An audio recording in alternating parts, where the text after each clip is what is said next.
Salut, Calonis. Oh, salut, Lysistrata. Pourquoi tu fais cette tête? On dirait une porte de prison. Ça ne te va pas du tout de froncer les sourcils, ma cocotte. C'est que je vais faire un ulcère à force, Calonis. J'en ai marre. Les hommes pensent que nous, les femmes, on est toujours prêtes à tout. Et c'est vrai, non? Et là, je donne rendez-vous pour quelque chose de très très important et pas une ne fait l'effort de venir. Elles sont toutes restées dormir.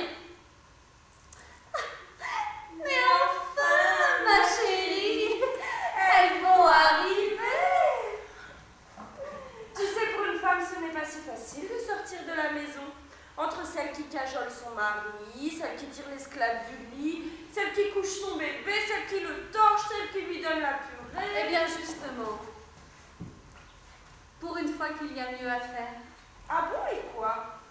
Allez, dis-moi, Lysistrata, pour quelle raison nous as-tu convoqués? Elle est de taille, j'espère. Oh oui, très grande. Et elle est grosse aussi? Très grosse. Et les femmes ne viennent pas? C'est pas ce que tu crois, sinon elles seraient toutes là, évidemment. Non, il s'agit d'une idée que j'ai triturée, que j'ai caressée au cours de mes nuits blanches. Elle doit être toute fine à force d'être triturée. Alors ça, c'est le fin du fin.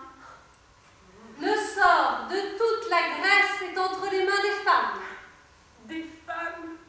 Mais alors il ne tient pas à grand-chose. C'est comme ça. La situation politique dépend de nous. Ou sinon bientôt il n'y aura plus aucun Péloponésien. Oh, ce ne sera pas une grande perte. Toute la baie aussi sera détruite. Ah non, pas toute la baie aussi. Qu'on garde au moins leurs délicieux poissons. Quant à Athènes, je ne veux pas lui porter malheur, mais tu m'as comprise. Alors que si les femmes se réunissent ici, celles du Péloponnèse, de la baie aussi, et nous-mêmes, toutes ensemble nous sauverons la Grèce. Et que pourrions-nous faire, nous les femmes, de malin ou d'incroyable? Nous qui passons nos journées assises, toutes pomponnées, toutes mignonnes, dans nos petites robes safran, nos petits manteaux et nos belles chaussures. Eh bien, c'est ça qui pourra nous sauver, j'espère. Nos petites robes safran, nos belles chaussures, les bijoux, le maquillage et les petites chemises transparentes. Ah bon? Et comment? Résultat, plus aucun homme ne portera de bouclier. Si c'est ça, je cours tout de suite me faire teindre une robe au safran. Ni de lance, Enfiler un manteau. ni la moindre Et épée. acheter de belles chaussures. Les femmes devraient être toutes là. Bah tiens, c'est en courant qu'elles auraient dû se ramener. Je ne suis pas trop en retard, dit Lysistrata. Qu'est-ce qu'il y a? Pourquoi tu ne dis rien? Je ne te félicite pas, Myrine, d'arriver si tard alors que l'heure est grave. C'est que j'ai eu beaucoup de mal à trouver ma ceinture dans le noir.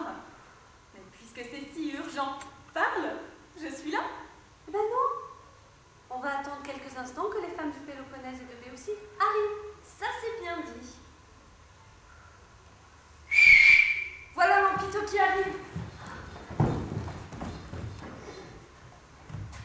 Ma